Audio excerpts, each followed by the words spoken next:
의대 정원 2,000명 증원은 이러한 국가의 헌법적 책무를 이행하기 위한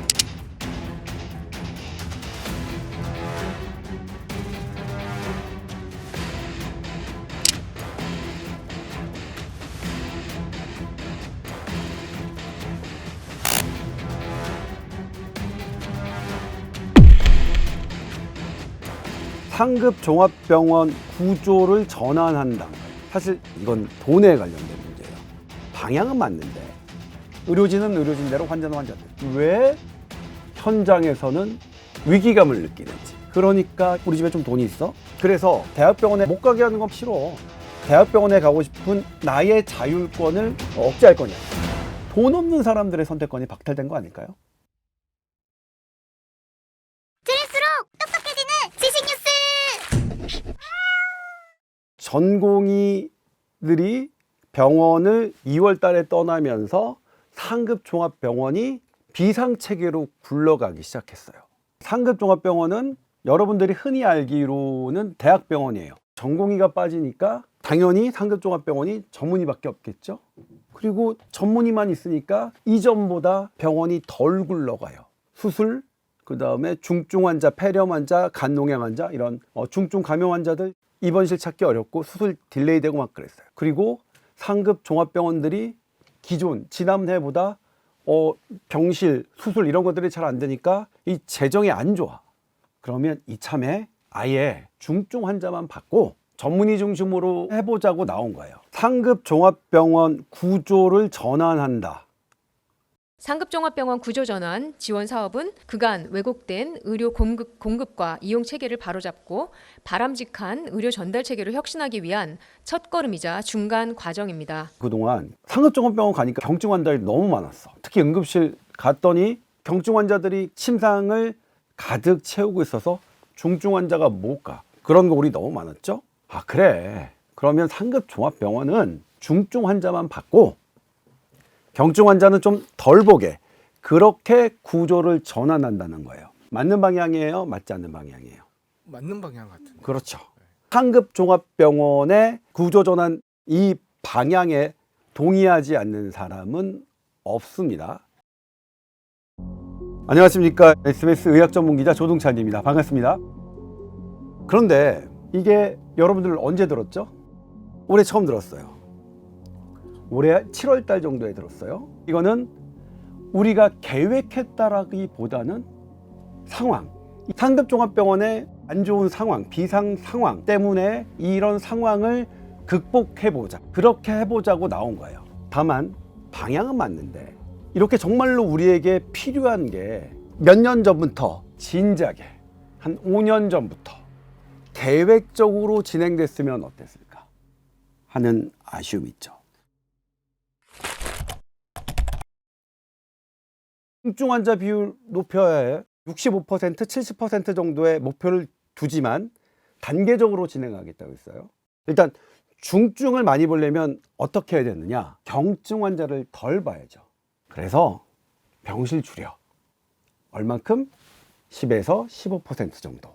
그렇게 병실을 줄이면 병상 하나당 병원이 갖고 있는 수익이 있을 거 아니에요? 그 손해를 우리가 보존해 줄게. 그래서 병실료를 올렸어요. 가장 먼저 정부가 발표한 건 중환자실 수가를 50% 더 인상했어요. 기본적으로 하루당 30만 원. 그 다음에 2에서 4인실 입원료도 50% 인상했어요.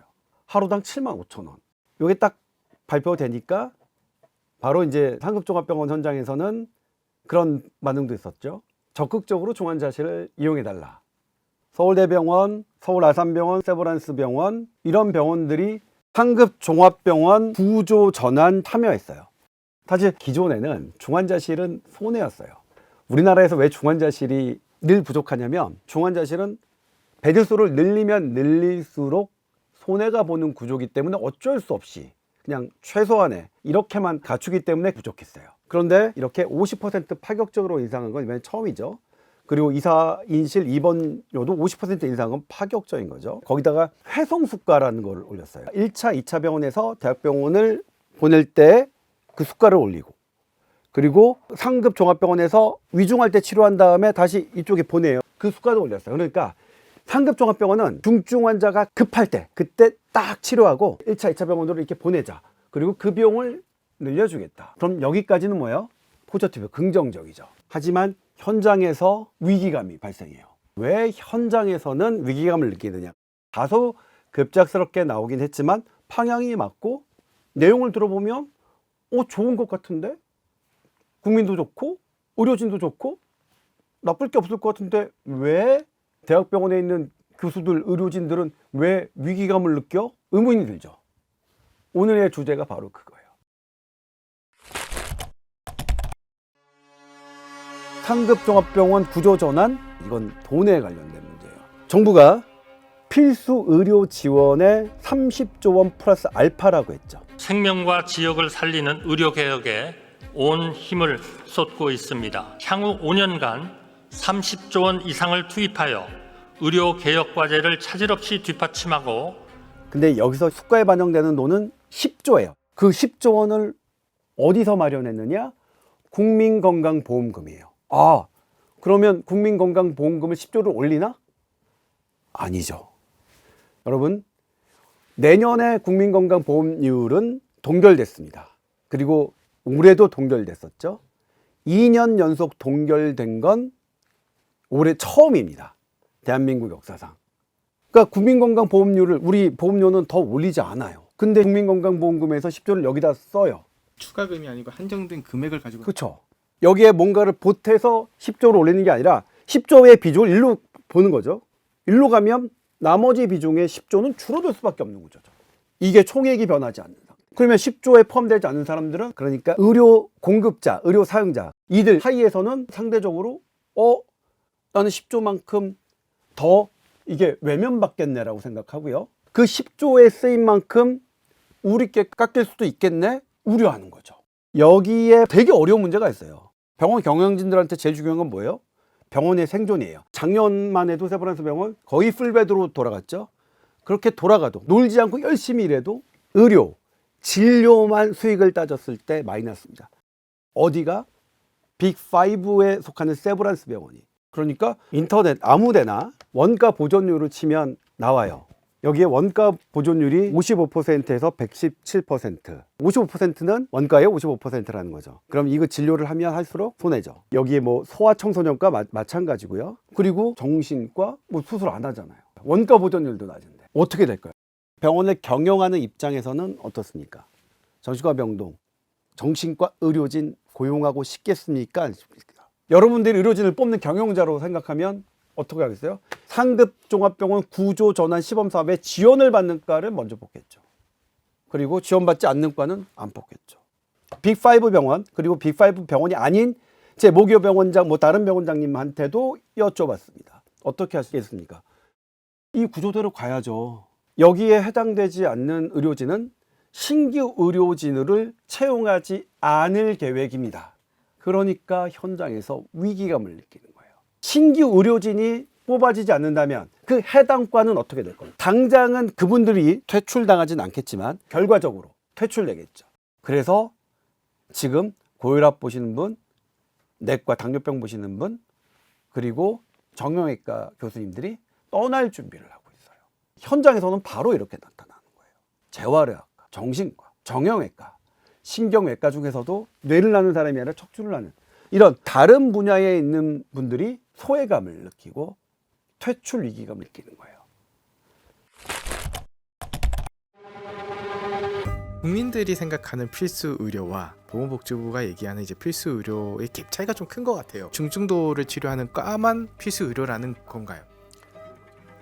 사실은 우리가 필수 의료의 정의는 되게 애매모호하고 아직 확정적이진 않지만 고혈압 치료하는 의사, 당뇨병 치료하는 의사를 필수 의료가 아니라고 할 수 있을까요?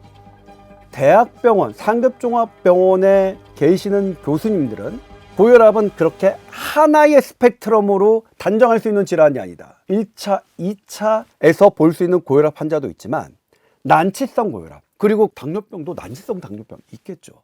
그런 분들이 반영이 안 됩니다. 물론 이걸 저는 정부를, 보건복지부를 탓하는 게 아니에요. 지금도 뭐냐면 건강보험공단에서 중증 수가를 올려주는 체계가 지금 있습니다.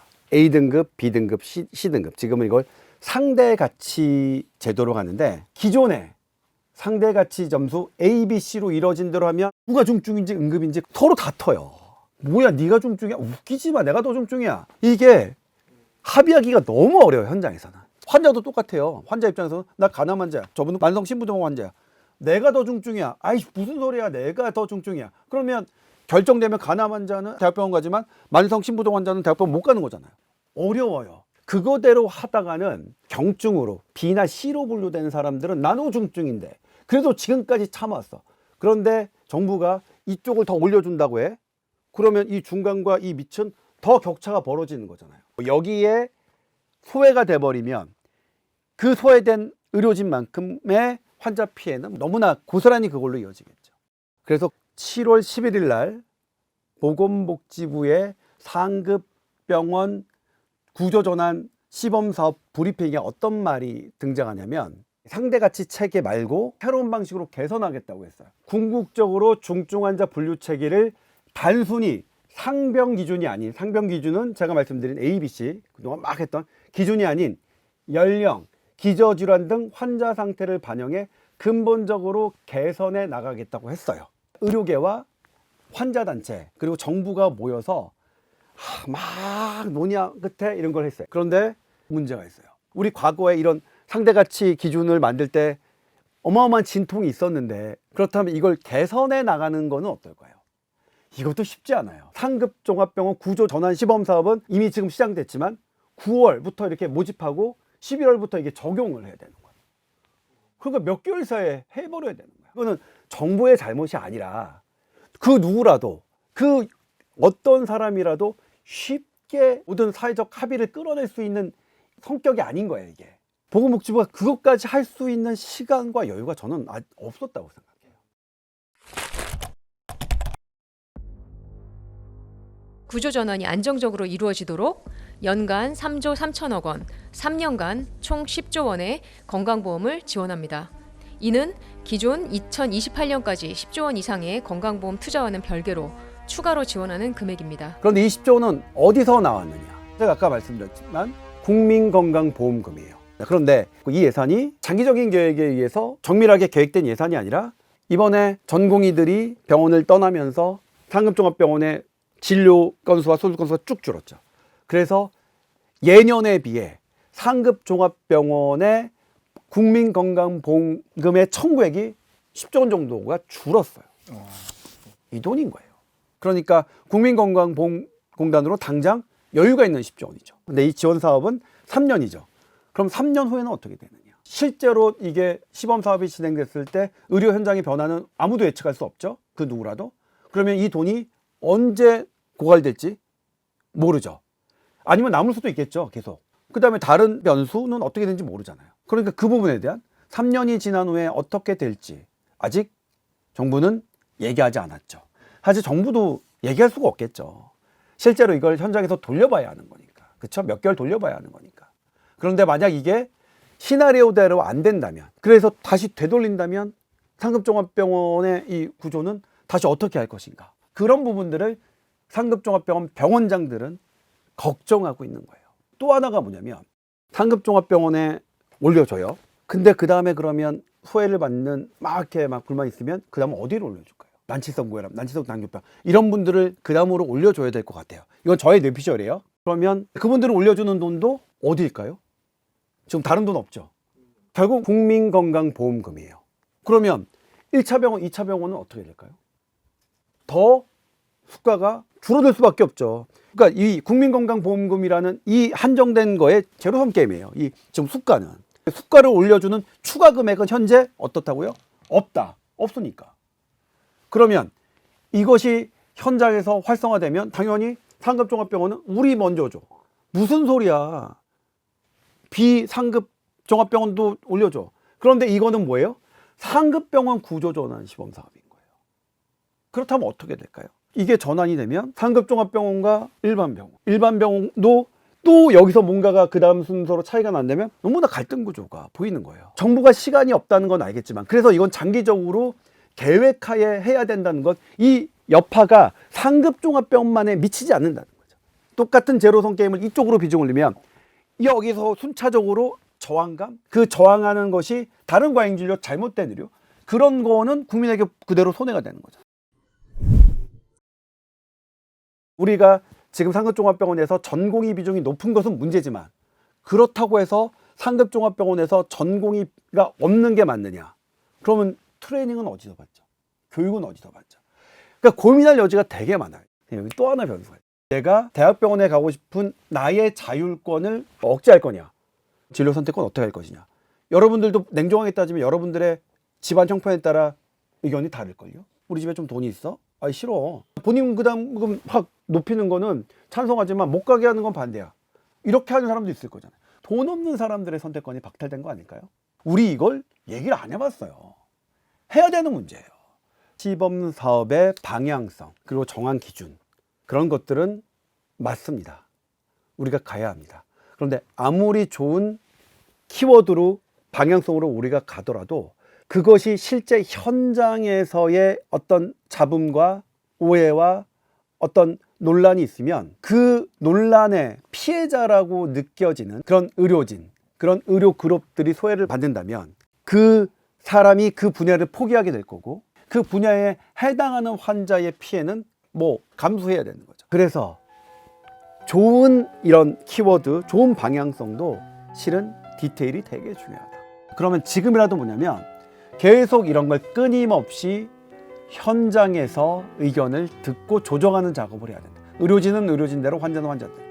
그리고 무엇보다 비용의 문제에 대해서 되게 민감해야 된다. 비용이 어떻게 되는지, 그리고 그 비용이 줄고 낮고 하는 부분들을 투명하게 공개해서 우리 국민 모두가 봤을 때, 아, 이거 했더니 지금 금방 고갈됐네, 금방 20조 원 중에 얼마가 쓰였네 라는 걸 내서 이게 정말 지속 가능한 건지 아닌 건지, 이런 과정을 투명성 있게 해주시길 국민들에게 잘 설명해야 그게 진정한 투명성이잖아요. 그래서 상급 구조 전환 지원 사업이 정말 국민들에게도 도움이 될 수 있게 그렇게 진행되기를 간절히 바랍니다. 오늘 교양일을 부탁해는 여기까지 하겠습니다. 고맙습니다.